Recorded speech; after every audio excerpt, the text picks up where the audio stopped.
देखो आज का टॉपिक हम पढ़ेंगे भारत का राष्ट्रपति यानी प्रेसिडेंट ऑफ इंडिया। ठीक है, शुरू करते हैं।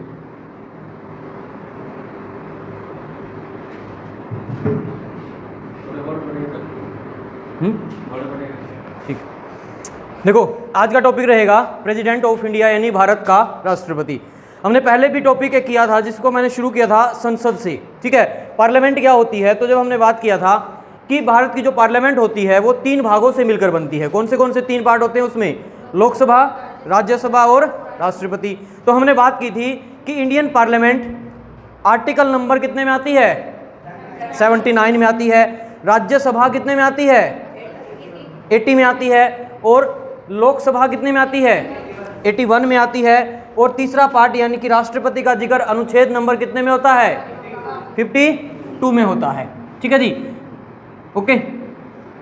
तो हम बात करेंगे राष्ट्रपति की। देखो अगर राष्ट्रपति की बात करें तो राष्ट्रपति भी क्या है? एक संवैधानिक अंग है। ठीक है, भारतीय संविधान का एक संवैधानिक अंग है, यानी कि यह भी एक कॉन्स्टिट्यूशनल बॉडी है। ओके जी, तो इसका जिक्र भारतीय संविधान के भाग नंबर 3 में आता है।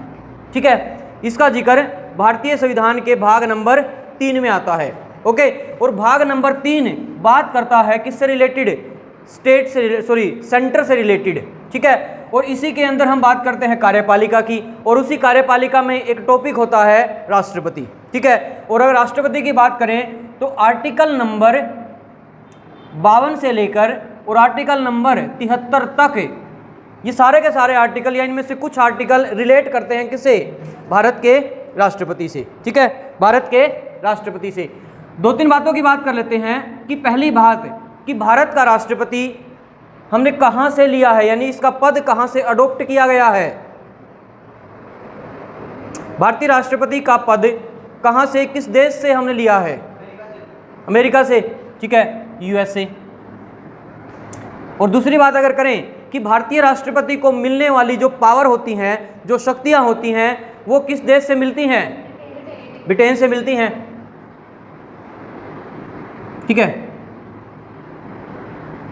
ओके, ब्रिटेन से मिलती हैं। तो यहाँ पर 2 बातें हमें याद रखनी है कि पहली बात कि पद कहाँ से लिया है? अमेरिका से। लेकिन भारत के राष्ट्रपति को जो पावर मिलती हैं, जो शक्तियाँ मिलती हैं, वो किससे मिलती जुलती होती हैं? ब्रिटेन से। ठीक है, क्योंकि ब्रिटेन के अंदर भी जो वहाँ के राजा महाराजा होते हैं उनको नाम मात्र की पावर होती हैं। ठीक है, उनके पास नाटने का अधिकार नहीं होता है, मना करने का अधिकार नहीं होता है। ओके, अब यहाँ पर भी हमने इन दोनों के बीच का रिश्ता, एक तरीका निकाला है बेसिकली, क्योंकि यूएसए के प्रेसिडेंट के पास अथाह पावर होती हैं, बहुत ज़्यादा पावर होती हैं, और ब्रिटेन के पास बहुत कम पावर होती है। तो भारत के राष्ट्रपति के पास भी ना के बराबर ही पावर होती हैं, लेकिन कुछ होती हैं। ठीक है, यानी इन दोनों के बीच का रिश्ते को हमने अपनाया है कहाँ पर? राष्ट्रपति में। ओके, तो हमने बात की थी कि अगर पद की बात करें तो भारत के राष्ट्रपति का पद आर्टिकल नंबर कितने में आता है? 52 में आता है। ठीक है, 52 में आता है। तो यहाँ पर कुछ अनुच्छेदों की हम बात करेंगे कि राष्ट्रपति से रिलेटेड कुछ अनुच्छेद, जैसे हमने बात की अनुच्छेद नंबर 52 क्या बोलता है? राष्ट्रपति के पद के बारे में बताता है। और अगर आर्टिकल नंबर 53 की बात करें तो यहाँ पर आती हैं इसके कार्य और शक्तियाँ। ठीक है, कार्य और शक्तियाँ। आर्टिकल नंबर 54 में क्या आता है? नियुक्ति। ठीक है, चुनाव यानी कि इलेक्शन। ठीक है, यहाँ पर क्या आता है? इलेक्शन।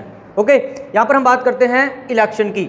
अब बेसिकली देखा जाए तो इलेक्शन में भी 2 भाग होते हैं कि पहली तो बात ये कि राष्ट्रपति के इलेक्शन में कौन भाग लेता है, और दूसरा कि इसका प्रोसेस क्या होता है। ठीक है, तो कौन कौन वोट डालेगा, ये किस में आएगा? ये दिख नहीं रहा होगा शायद, है ना?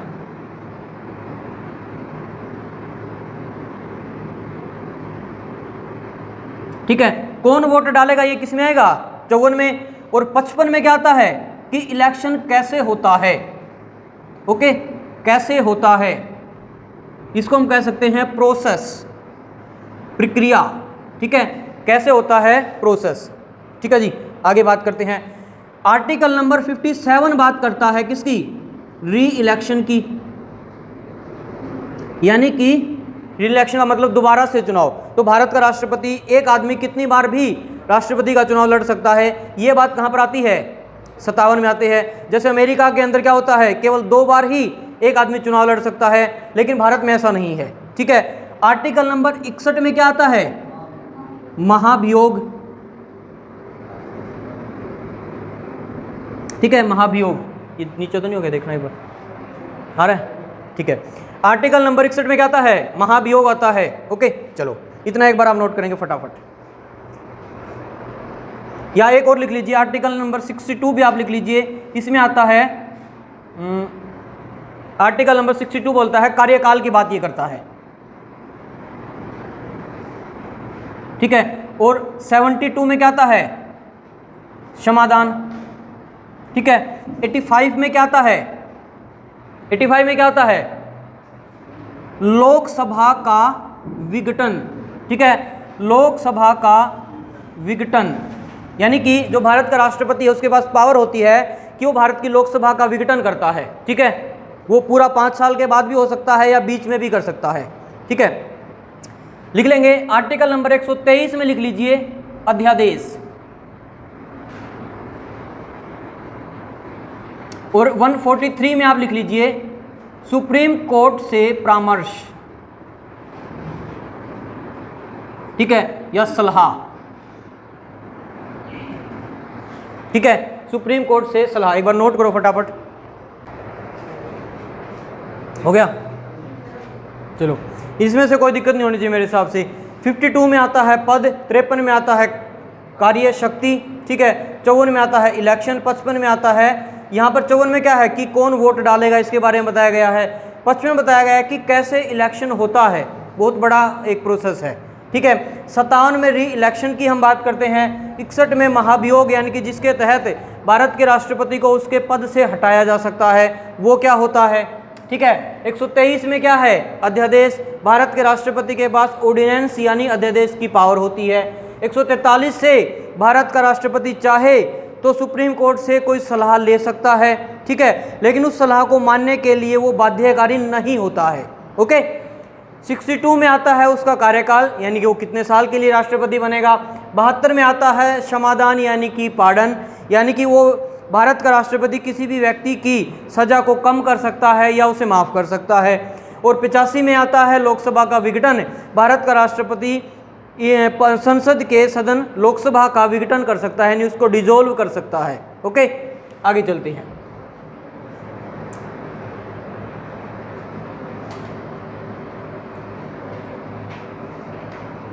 चलो जी,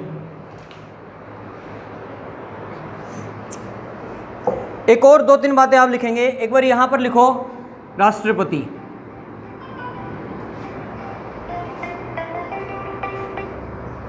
ठीक है, यहां पर लिखिए राष्ट्रपति, और यहां पर लिखेंगे उपराष्ट्रपति। ठीक है, दोनों को एक साथ लेकर चलेंगे। ठीक है, अब राष्ट्रपति की जैसे मैंने बताया कि इसका जिक्र आता है आर्टिकल नंबर कितने में? इसके पद का जिक्र आता है कितने में? 52 में। और उपराष्ट्रपति का पद आता है आर्टिकल नंबर कितने में बताए? 63। ठीक है, और भारत के राष्ट्रपति को उसके पद से हटाया जा सकता है अनुच्छेद नंबर कितने के तहत? 61।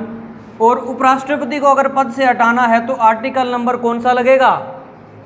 67। ठीक है, अब बात कर लेते हैं कि भारत के राष्ट्रपति के पद पर बनने के लिए न्यूनतम आयु, मिनिमम एज कितनी होनी चाहिए? कितनी होनी चाहिए? 35 साल। और उपराष्ट्रपति के लिए कितनी हो जाएगी? ये कितनी हो जाएगी? 35। ठीक है, और अगर मैक्सिमम एज की बात करें तो क्या आएगा भाई? नो लिमिट, कोई सीमा नहीं होगी। और यहां पर भी क्या हो जाएगा?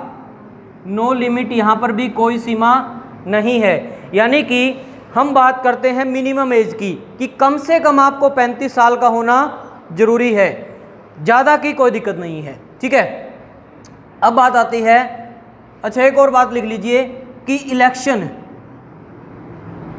इसका इलेक्शन कैसे होता है? कल भी हमने बात की थी कि एक होता है डायरेक्ट, एक होता है इनडायरेक्ट, एक होता है प्रत्यक्ष, एक होता है अप्रत्यक्ष। तो भारत के राष्ट्रपति का चुनाव कैसे होता है? अप्रत्यक्ष होता है, इनडायरेक्ट होता है,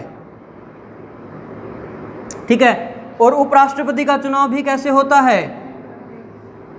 इनडायरेक्ट होता है। बात क्लियर है?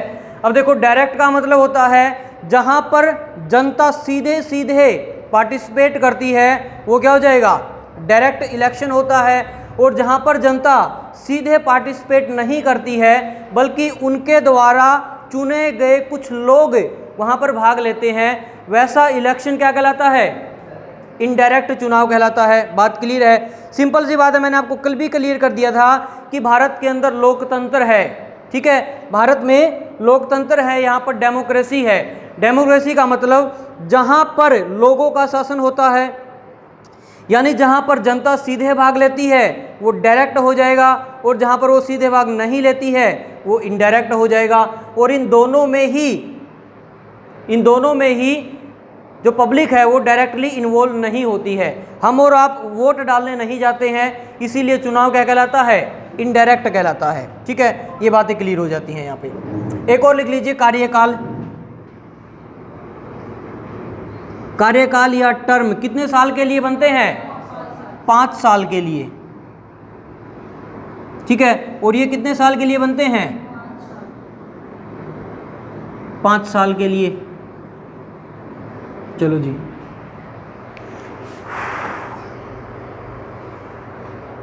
एक बार नोट करो, फिर मैं थोड़ा सा चुनाव के बारे में बताता हूं। के चुनाव में भाग लेने वाले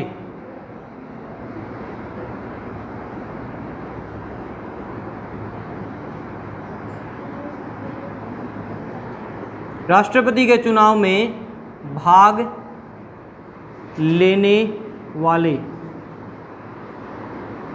ठीक है, यानी कि निर्वाचन मंडल, ठीक है। भारत के राष्ट्रपति का निर्वाचन मंडल क्या होता है? निर्वाचन मंडल का मतलब कि कौन कौन यहाँ पर भाग लेगा, ठीक है, कौन कौन यहाँ पर भाग लेगा। अब देखो, सीधी सी बात है कि राष्ट्रपति सबका होता है, ठीक है, राष्ट्रपति सबका होता है। भारत में रहने वाले प्रत्येक व्यक्ति का भारत के राष्ट्रपति को चुनने में कुछ न कुछ पार्टिसिपेट होना जरूरी है। इसीलिए भारत का हर एक व्यक्ति भारत के राष्ट्रपति को चुनने का अधिकार रखता है, और ऐसा ही प्रावधान हमारे संविधान में भी किया गया है। कैसे? यानी कि यहाँ पर जो चुना जाता है वो इसमें भागीदारी होती है स्टेट की भी प्लस यूनियन टेरिटरी की भी, ओके जी। यानी यहाँ पर स्टेट से भी लोग आते हैं, यूनियन टेरिटरी से भी आते हैं, और सेंटर से भी होते हैं, ठीक है, सेंटर से भी होते हैं।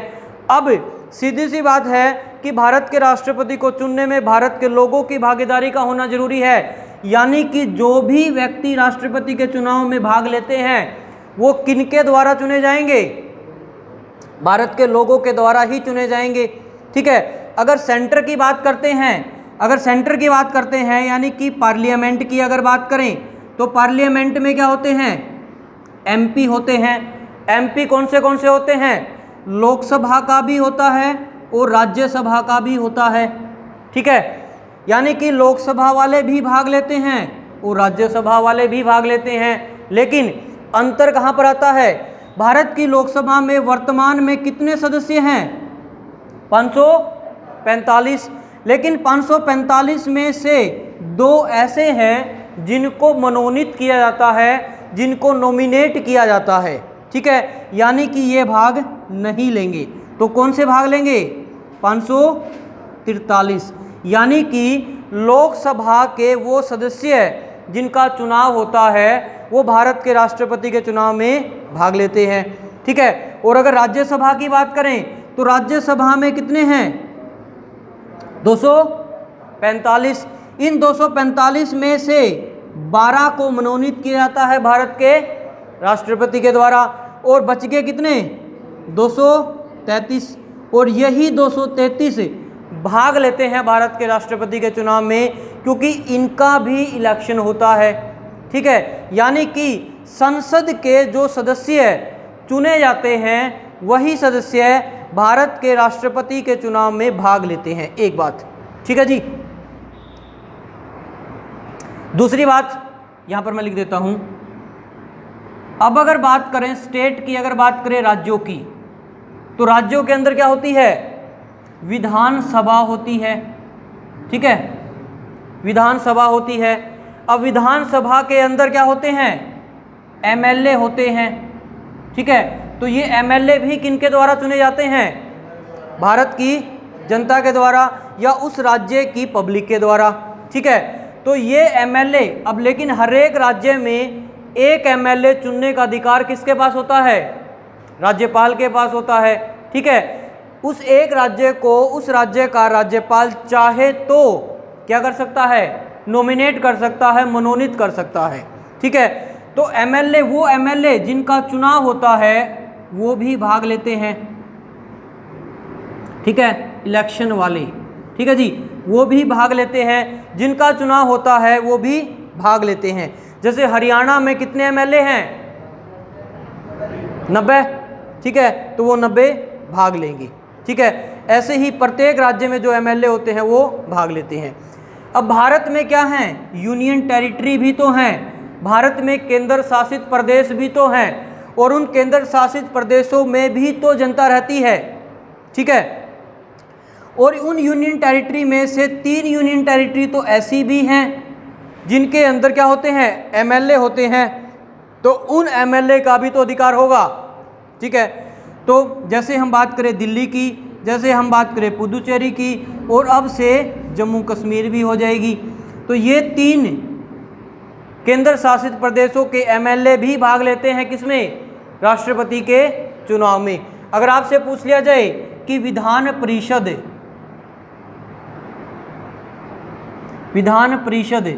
क्योंकि राज्य में भी 2 प्रकार के सदन होते हैं, एक विधानसभा होती है और एक विधान परिषद होती है, तो विधान परिषद के सदस्य भाग नहीं लेते हैं, याद रखेंगे। ठीक है, तो बात क्लियर है। तो सिंपल सी बात है, भारत में रहने वाले हर एक व्यक्ति की भागीदारी होगी। ठीक है, अब हमारे यहाँ पर यूनियन टेरिटरी कितनी है? वैसे तो 8। ठीक है, लेकिन पार्टिसिपेट कितनों ने किया? 3 ने। इसका मतलब 5 नहीं करते? ऐसा तो नहीं हो सकता, क्योंकि उन 5 में भी तो आदमी रहते हैं, वो कैसे करेंगे? बिल्कुल सही बात है। प्रत्येक केंद्र शासित प्रदेश से लोकसभा का एमपी चुनकर आता है। ठीक है, तो उनकी तरफ से वोट डालने का अधिकार वो रखता है। ठीक है जी, तो मैं इसको लिखवा देता हूं, लिख लीजिए एक बार। तो लिखिए, राष्ट्रपति के चुनाव में भाग लेने वाले, पहला पॉइंट बनाएंगे, लिखो संसद के। ठीक है जी, अब बात कर लेते हैं कि कौन भाग नहीं लेता है। ठीक है, बात कर लेते हैं कौन भाग नहीं लेता है। तो सीधी सी बात है, पेपर के हिसाब से तो सीधी बात आएगी कि जो भी नॉमिनेट होगा, जो भी मनोनीत होगा, जिसको भी जनता नहीं चुनेगी, वो राष्ट्रपति के चुनाव में भी भाग नहीं लेगा। ठीक है, तो पहला पॉइंट लिखिए, लिखो संसद के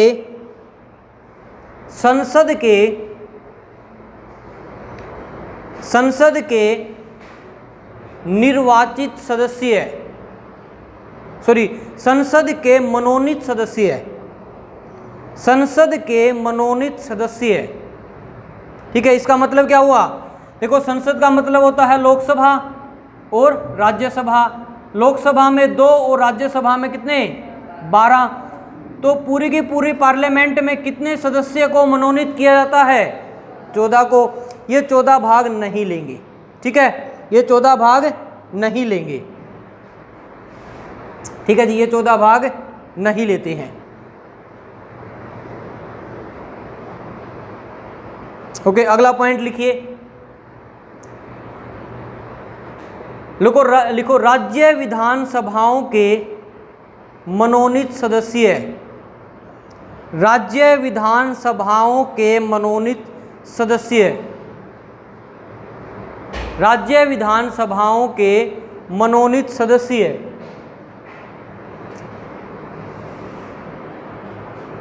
ठीक है, राज्य विधानसभाओं के मनोनीत सदस्य। और आखिरी पॉइंट लिखेंगे, विधान परिषद के सभी सदस्य, विधान परिषद का कोई भी मेंबर पार्टिसिपेट नहीं करता है राष्ट्रपति के चुनाव में, ठीक है। विधान परिषद के सभी सदस्य, विधान परिषद, हाँ जी, तो विधानसभा में भी एक मेंबर को मनोनीत किया जा सकता है ना राज्यपाल के द्वारा, मैंने अभी बताया। हाँ जी, देखो जैसे हरियाणा में 90 है ना, तो 90 जमा 1 होता है, वो मर्जी होती है करे या ना करे, जरूरी नहीं है, मैंडेटरी नहीं होता है, ठीक है। तो राज्य विधान परिषद के सभी सदस्य भाग नहीं लेंगे, ठीक है। चलो अच्छा, अगर मैं आपसे एक बात पूछूं कि पार्लियामेंट से, संसद से राष्ट्रपति के चुनाव में कितने व्यक्ति भाग लेते हैं, ठीक है। अगर आपसे पूछा जाए क्वेश्चन कि संसद से राष्ट्रपति के चुनाव में कितने वोटर भाग लेते हैं, देखो सीधी सी बात है, लोकसभा से कितने 543, ठीक है, और राज्यसभा से कितने 233, जोड़ लीजिए 6, 7 और 7, 776, ठीक है। ये क्या है, एमपी हैं, ठीक है, ये क्या है, एमपी हैं। तो 776 एमपी भाग लेते हैं राष्ट्रपति के चुनाव में, ओके। क्लियर?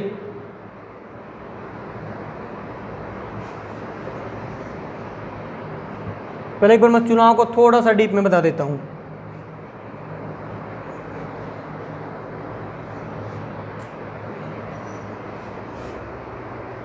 देखो, भारत के राष्ट्रपति के चुनाव के लिए सन 1952 में, सन 1952 में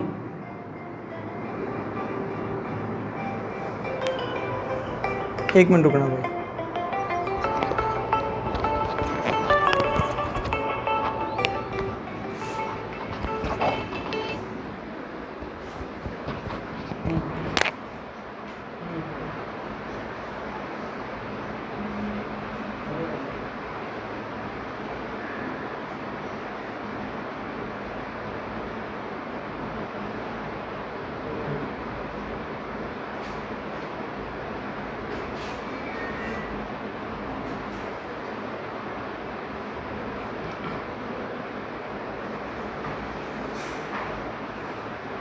चलो जी शुरू करते हैं।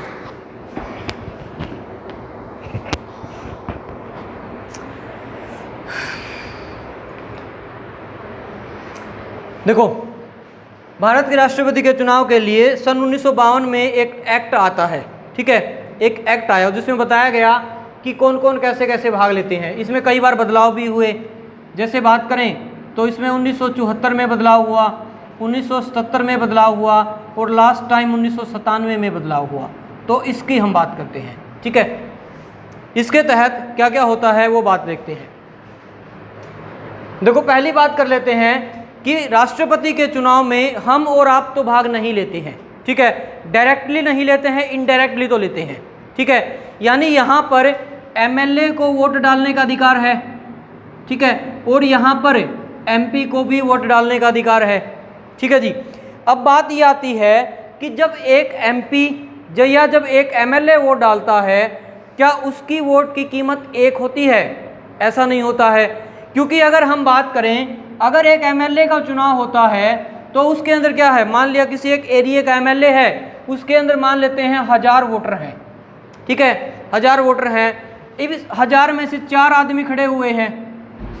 अब मान लिया एक आदमी को मिलते हैं 400 वोट, एक को मिलते हैं 200 वोट, एक को 100 मिलते हैं और एक को 300 मिलते हैं, ठीक है। इनमें से कौन जीतेगा? कौन जीतेगा? ये जीत जाएगा ना, सीधी सी बात है, ये जीत जाएगा, ठीक है। एमएलए या एमपी का चुनाव ऐसे ही होता है कि जिसको सबसे ज़्यादा वोट मिलती हैं वही जीतता है, ठीक है। लेकिन राष्ट्रपति के चुनाव में ऐसा नहीं होता है, ठीक है। पहली बात तो ये, ऐसा नहीं होता है, ठीक है। यानी जब राष्ट्रपति अगर कोई बनेगा तो उसका मतलब उसे 50% प्लस सीटें प्राप्त होना जरूरी है, अनिवार्य है। ठीक है, क्योंकि जो एग्जाम्पल मैंने दिया कि वहाँ पर 1000 लोग थे, उसमें से कौन सा जीता? 400 वाला। ठीक है, एक और एग्जाम्पल मैं ले लेता हूँ कि मान लिया 10,000 है। ठीक है, मान लेते हैं इस 10,000 में से एक को मिले 2,000, ठीक है, किसी को मिले 500, किसी को मिले 1500, किसी को मिले 1800, किसी को मिले 700, किसी को मिले 200, ऐसे करते करते यानी कि सबसे ज़्यादा किसे मिले? इसे ही मिलते हैं। यानी फिर भी कौन जीतेगा? ये जीतेगा। अब हमें एक बात तो दिख रही है कि इस 10,000 में से 2,000 वोट लेने वाला आदमी जीत जाता है। ठीक है, लेकिन इसका दूसरा पहलू ये भी तो है कि उस आदमी को 10,000 में से 8,000 व्यक्ति पसंद नहीं करते हैं। ठीक है, उसे 8,000 व्यक्ति पसंद नहीं करते हैं, फिर भी वो जीत जाता है। ठीक है, लेकिन राष्ट्रपति के चुनाव में ऐसा नहीं होता है। हम राष्ट्रपति उसे ही मानेंगे जिसे आधे से ज़्यादा वोट मिले। ठीक है, जिसे आधे से ज़्यादा वोट मिले। ठीक है जी, ये बात है। अब इसके लिए हमने एमपी और एमएलए बिठाए। अब एक एमपी के वोट की कीमत कुछ और होती है, एक एमएलए की वोट की कीमत कुछ और होती है। तो जाहिर ही बात है, एक एमपी के वोट की कीमत कुछ ज़्यादा होती होगी और एक एमएलए की वोट की कीमत कुछ कम होती होगी, क्योंकि वो ज़्यादा लोगों को रिप्रेजेंट करता है। ठीक है जी। अब दूसरी बात ये आती है, क्या एक एमएलए के वोट की कीमत दूसरे एमएलए के वोट की कीमत के बराबर होती है? होती है? नहीं होती है। क्या एक एमपी के वोट की कीमत दूसरे एमपी की वोट की कीमत के बराबर होती है? नहीं होती है। ठीक है, एक और बात मैं क्लियर कर देता हूं कि क्या एक हरियाणा वाले एमएलए की वोट की कीमत दूसरे हरियाणा वाले वो एमएलए की वोट की कीमत के बराबर होती है? तब सही हो जाएगा। ठीक है, एक ही राज्य के सभी एमएलए के वोट की कीमत इक्वल होती है। ठीक है, लेकिन हरियाणा के एमएलए की वोट की कीमत और यूपी के एमएलए की वोट की कीमत अलग हो सकती है। ठीक है, हो सकता है वो तुक्के से एक आ जाए, लेकिन अलग हो सकती है। ठीक है, अब एक एमपी के वोट की कीमत, क्योंकि एमपी भी तो अलग अलग होते हैं, क्या लोकसभा के एमपी की वोट की कीमत और राज्यसभा के एमपी की वोट की कीमत बराबर होती है? बराबर होती है, बिल्कुल बराबर होती है। एक एमपी चाहे लोकसभा का हो चाहे वो राज्यसभा का हो, उनकी कीमत इक्वल होती है, क्योंकि एमएलए का एमपी का निर्धारण होता है पॉपुलेशन के बेस पर। ठीक है, हाँ जी बिल्कुल। तो यूपी में पॉपुलेशन ज़्यादा है तो एमपी भी ज़्यादा है। हाँ, तो गोवा में कब हैं?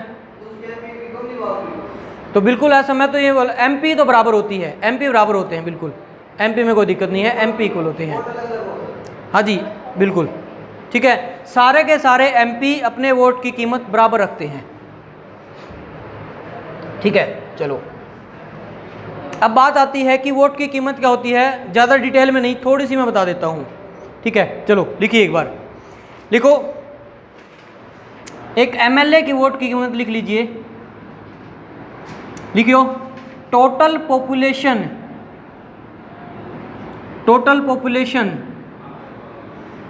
ऑफ दैट स्टेट, ठीक है, बटे में total number of MLA elected, ठीक है, इन दैट स्टेट।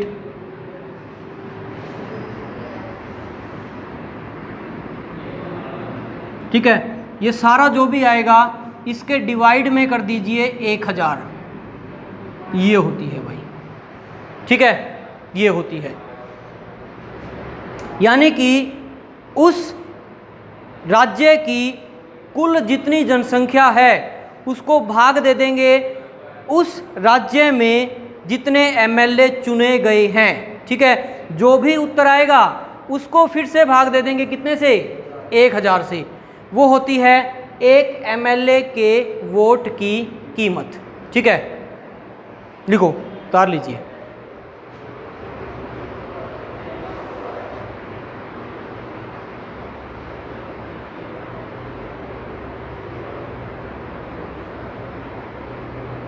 ठीक है जी,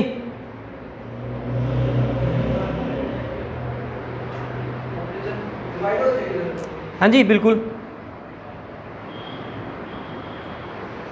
अब एमपी की बात कर लेते हैं। एक एमपी के वोट की कीमत क्या होती है? लिखवाऊं? लिखो जी, एक बार ध्यान से देखिए क्योंकि चीजें सुनने से दी आती हैं। लिखिए, पूरे देश में कुल एमएलए के वोट की कीमत, ठीक है, बटे, ठीक है, पूरे देश में कुल एमएलए के वोट की कीमत, पूरे के पूरे इंडिया में जितने भी एमएलए हैं और उतने जितने एमएलए की वोट की कीमत जितनी भी बनती है वो बटे एमपी इलेक्टेड, यानी कि कौन से 543 प्लस 233 यानी कि 776, ये होती है, ठीक है, ये होती है। एमएलए 543 कैसे? एमएलए तो अलग अलग स्टेट में अलग अलग होते हैं। एमपी आप बोल रहे हो ना, एमपी 543 कहाँ पर होते हैं? लोकसभा में 533 कहाँ होते हैं? राज्यसभा में। एक बार ये दोनों चीज़ें आप फटाफट उतार लीजिए, फिर मैं ख़त्म करता हूँ। अगर मैं आपसे पूछूं पूरे के पूरे इंडिया में, ठीक है, पूरे इंडिया में टोटल एमएलए कितने हैं? अच्छा, उससे पहले एक और बात कि अगर आपसे ये पूछ लिया जाए कि जो इलेक्शन होते हैं उसके अंदर जो पॉपुलेशन बेस मानी गई है वो कौन सी मानी गई है? 1971 वाली याद रखेंगे। 1971 की पॉपुलेशन को ही बेस माना गया है अभी तक, ठीक है, 1971 की पॉपुलेशन को ही बेस मान लिया गया है अभी तक, क्योंकि जब भारतीय संविधान बना था उस समय ये प्रावधान किया गया था कि हम उसी पॉपुलेशन को बेस मानेंगे जिसके हमारे पास लेटेस्ट आंकड़े होंगे, ठीक है।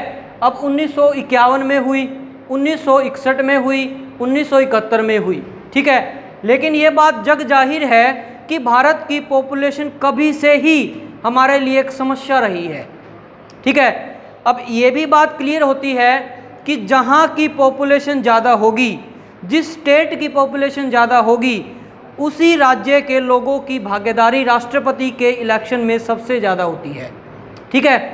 अब 1951 जैसे ही भारत आज़ाद हुआ था वैसे ही भारत ने पॉपुलेशन कंट्रोल करने के ऊपर काम करने शुरू कर दिए थे, ठीक है, और इस काम को ज़्यादा सीरियसली लिया था साउथ इंडिया में, ठीक है। साउथ इंडिया में दक्षिण भारत के लोगों ने अपने ऊपर कुछ कंट्रोल किया, लेकिन आप लोग जानते हैं कि जैसे उत्तरी भारत की अगर बात करें तो वहाँ पर पॉपुलेशन आज भी बहुत ज़्यादा है।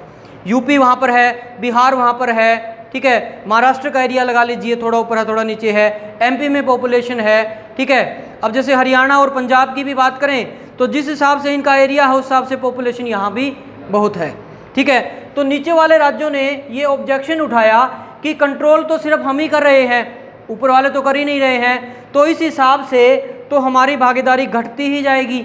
इसीलिए उस समस्या को दूर करने के लिए बोल दिया गया कि 1971 की पॉपुलेशन को ही हम बेस मानेंगे, ठीक है, लेकिन ये बाउंडेशन लगाई थी 2000 तक, ठीक है, 2000 तक। अब 2001 में फिर से क्या हुई? जनगणना हुई, 2001 में से फिर से बढ़ा दिया गया, अब ये बोला गया है 2026 तक, ठीक है, यानी 2032 तक लगा लीजिए आप, 31-32 तक, क्योंकि इलेक्शन तो कब होंगे, जो जनगणना होगी वो 31 में जाके होगी, ठीक है, इसलिए ओके। अब यहाँ पे बात करते हैं कि इंडिया के अंदर टोटल एमएलए कितने हैं, ठीक है, तो कोई बात नहीं पता होगा, 4120, ठीक है।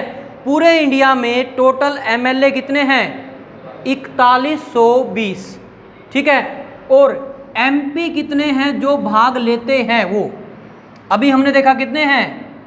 776। यानी कि अगर आपसे पूछा जाए कि राष्ट्रपति के चुनाव में वोटर कितने होते हैं, राष्ट्रपति के चुनाव में कुल वोटर कितने होते हैं, कुल मतदाता कितने होते हैं, ठीक है, लेकिन अगर आपसे मैं क्वेश्चन पूछ लूं कि राष्ट्रपति के चुनाव में कुल मत कितने होते हैं, कुल वोट कितने होते हैं, तो ये आंसर कभी मत करना, बिल्कुल, क्योंकि ये तो क्या होते हैं, वोटर होते हैं, मतदाता होते हैं। एक मतदाता कहीं अधिक मतों का मालिक होता है। ठीक है, बात क्लियर है। चलो जी, अब बात कर लेते हैं कि अगर इन 4120 एमएलए के टोटल वोटों को काउंट कर लिया जाए तो वो आते हैं 5,49,474। ठीक है, इनके 5,49,474। ठीक है, और अगर इसके डिवाइड में मैं क्या कर दूं, 776 कर दें, ठीक है, तो ये क्या होती है, एक एमपी के वोट की कीमत हो जाती है। तो यहां सर कितना निकल कर आएगा, मैं देख के बता देता हूं आप लोगों को, लगभग 708। ठीक है, और अगर इस 708 को 776 से गुणा कर दिया जाए तो ये टोटल एमपी के वोट की कीमत नहीं हो जाएगी। हाँ जी, इसलिए मैंने किया है कि को लगभग इतना ही आएगा अप्रोक्सीमेटली, लेकिन कुछ डिफरेंस आ जाता है पॉइंट की वजह से। ठीक है, वो तो बीच में इंक्लूड हो गया ना, वो 1000 तो जोड़ जाड़ के ही आया है। ठीक है, जब यहाँ से एक वोट की कीमत हम निकालेंगे उसमें 1000 की गुणा होगी, भाग होगा, तो यहाँ पर तो नहीं है ना। ठीक है, तो यहाँ पर इनकी गुणा करेंगे तो वो वैल्यू आएगी, मैं बता देता हूँ, 5,49,408, 5,49,408। ठीक है, देखो थोड़ा ही तो अंतर है, कोई ज़्यादा अंतर तो नहीं है। ठीक है, थोड़ा ही अंतर है, इतना तो आ जाता है, इतनी बड़ी है संख्या है, पॉइंट में इतना फर्क आता है। ठीक है, ओके, क्योंकि राउंड फिगर हम कर लेते हैं, पॉइंट में आदमी नहीं होती है। ओके, ठीक है जी, अब इनको जोड़ लेते हैं, यानी कि 5,49,474 प्लस 5,49,408, इन दोनों को जोड़ लिया जाए तो उत्तर आता है 10,98,882। 10,98,882। तो ये क्या आ गई, कुल मत नहीं आ गई। राष्ट्रपति के चुनाव में इतने मत डाले जाते हैं। सही है, जिसको इंटरेस्ट है उतार लेंगे। 474 कहाँ से आया, देखो जितने भी एमएलए हैं, ठीक है, मान लिया हरियाणा में 90 सीटें हैं, मान लेते हैं हरियाणा के एक एमएलए की वोट की कीमत 150 होगी, कुछ और हो सकती है, मैंने एग्जाम्पल लिया है, कुछ वैल्यू आएगी। ठीक है, यूपी में 408 हैं या 402 हैं, सॉरी, दो चुनाव वाले हम मान रहे हैं।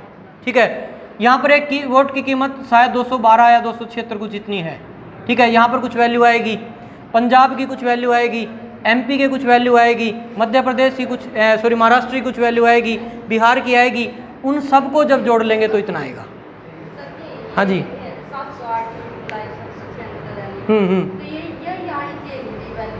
ये आनी चाहिए। हाँ, तो मैं कब मना कर रहा हूँ, यही आनी चाहिए थी। क्यों नहीं आई, क्योंकि वो पॉइंट में आता है। क्योंकि मान लेते हैं यहाँ पर 400, मान लेते हैं यहाँ पर आ गया कि भाई 10,508.9, तो हम इसको क्या कर लेंगे, 509 नहीं कर लेंगे, वो पॉइंट का डिफरेंस आ के वो कुछ डिफरेंस इसलिए आ जाता है। ठीक है, और कोई दिक्कत नहीं है।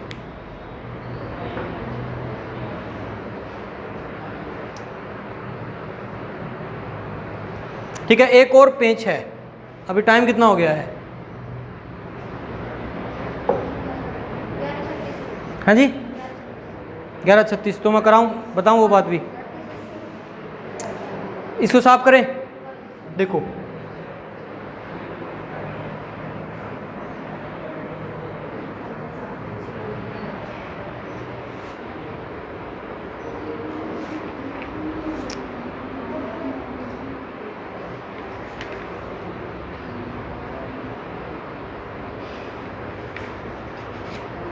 चलो जी, देखिए फिर देखो,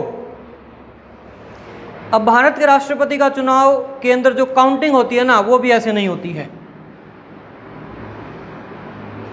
काउंटिंग भी ऐसे नहीं होती है और वोट भी ऐसे नहीं डाले जाते हैं। ठीक है, मैंने एक एग्जाम्पल लिया,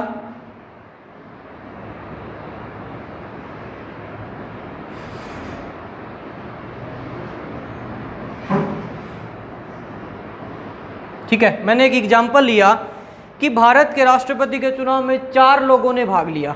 ठीक है, वो 4 लोग कौन से थे? ए, बी, सी और डी। ठीक है, अब यहाँ पर जो वोटिंग होती है वो प्रोपोर्शनल रिप्रेजेंटेशन से होती है, यानी कि आपका वोट एक व्यक्ति के लिए नहीं बल्कि सबके लिए होता है। ठीक है, अब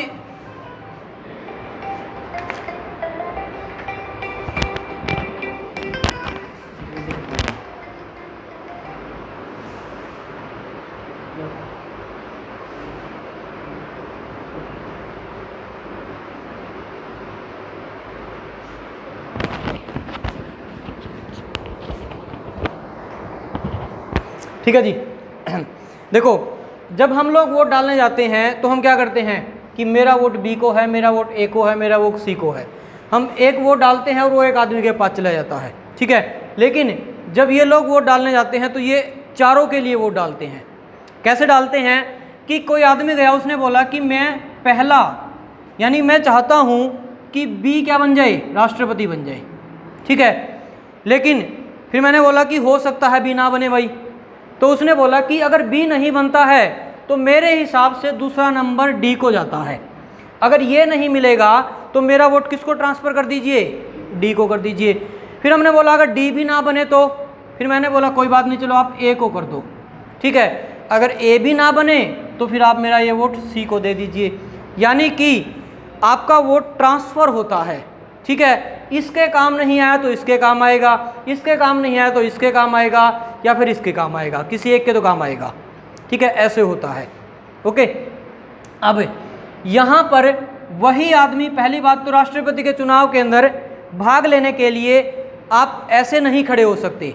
अब एमपी या एमएलए का चुनाव तो कोई भी व्यक्ति लड़ सकता है। एक बेसिक कंडीशन जिसके पास कंप्लीट है वो चुनाव लड़ जाएगा। ठीक है, आपकी उम्र अगर पूरी है, आप किसी लाभ के पद पर नहीं है तो आप लड़ सकते हैं। लेकिन राष्ट्रपति का चुनाव ऐसे नहीं लड़ा जाता है। राष्ट्रपति का चुनाव लड़ने के लिए आपने सुना होगा कि 50 तो प्रस्तावक और 50 अनुमोदकों का होना जरूरी है।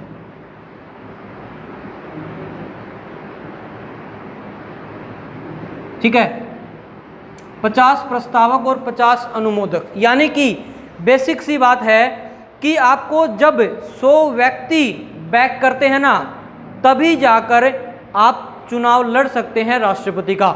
और वो भी कौन से 100? जो राष्ट्रपति के चुनाव में वोट डालने का अधिकार रखते हैं सीधे सीधे, यानी कि आपके पीछे 100 एमपी या एमएलए का हाथ होना जरूरी है। ठीक है, लेकिन ये कोई बाध्य नहीं होता है कि जो आपको प्रस्ताव, यानी कि जो आपका प्रस्ताव रखता है या जो आपको अनुमोदन देता है वो बाद में आपके लिए वोट भी डाले, कोई ज़रूरी नहीं है। ठीक है, तो 50 प्रस्तावक और 50 अनुमोदकों का होना जरूरी है। ये क्वेश्चन पेपर में आते हैं। ठीक है, जब ऐसा हो जाता है तो काउंटिंग होती है, और काउंटिंग में भी वो व्यक्ति जीता हुआ माना जाता है जिसको 50% प्लस एक प्रेफरेंस मिला हो। ठीक है, वो आदमी जीता माना जाता है जिसको 50% प्लस एक प्रेफरेंस मिला हो। ठीक है, लेकिन ये क्या होता है, कई बार ऐसा नहीं होता है। हम मान लेते हैं, हमने मान लिया 100 हैं। ठीक है, हमने मान लिया 100 वोटें थी। अब मैं इसको हटा देता हूँ। मैंने मान लिया 40 इसको मिली। ठीक है, हमने मान लिया 30 इसको मिली, 20 इसको मिली और 10 इसको मिली। एक कंडीशन। दूसरी कंडीशन मैंने माना ए, बी, सी और डी। मान लिया इसको मिल गए 55, इसको मिल गए, इसको मिल गए और इसको मिल गए। ठीक है, ये हो गया राउंड 1। ठीक है, अब इसमें पहली प्रेफरेंस कितने लोगों ने दे दी? 55 लोगों ने, यानी ये सीधा सीधा राष्ट्रपति बन जाएगा, कोई दिक्कत नहीं है। ठीक है, राउंड 1 में ही क्लियर हो जाएगी चीज़ें। लेकिन अगर ऐसा नहीं होता है और अगर ऐसा हो जाता है, यहाँ पर भी सबसे ज़्यादा सीटें तो इसे मिल गई लेकिन इसे 50% तो नहीं मिली हैं। ठीक है, अब इसके लिए हम क्या करेंगे? राउंड 2 करेंगे। ठीक है, राउंड 2 करेंगे। अब राउंड 2 में हम क्या करते हैं,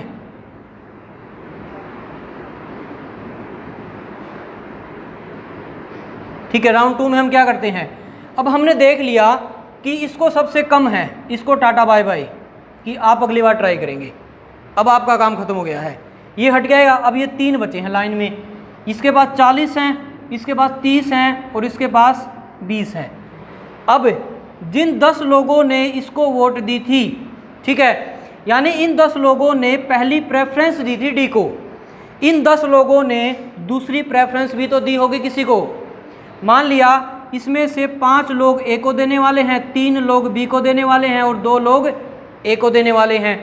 अब यहाँ पर कितने हो जाएंगे 45, यहाँ पर कितने हो जाएंगे 33, यहाँ पर कितने हो जाएंगे 22, ठीक है। अब राउंड 2 में भी क्लियर नहीं हुआ, फिर हम राउंड 3 करेंगे, इसको बाहर कर देंगे, इस वाले वोटों को फिर से गिन लिया जाएगा, ठीक है। अब ये 2 बच गए, इनमें से किसी एक को तो मिलेंगे ही मिलेंगे, तो वही आदमी राष्ट्रपति बन जाता है, ठीक है। और भारत के इतिहास में ऐसा कितनी बार हुआ है जब हमें राउंड 2 या राउंड 3 की नौबत आई हो, कोई बता सकता है? एक बार हुआ है, किसके काम? बिल्कुल सही बात है, वी गिरी जब भारत के राष्ट्रपति के पद के लिए खड़े हुए थे ना, जब हमें राउंड 2 की जरूरत पड़ी थी, 3 की जब भी नहीं पड़ी थी, ठीक है, ओके।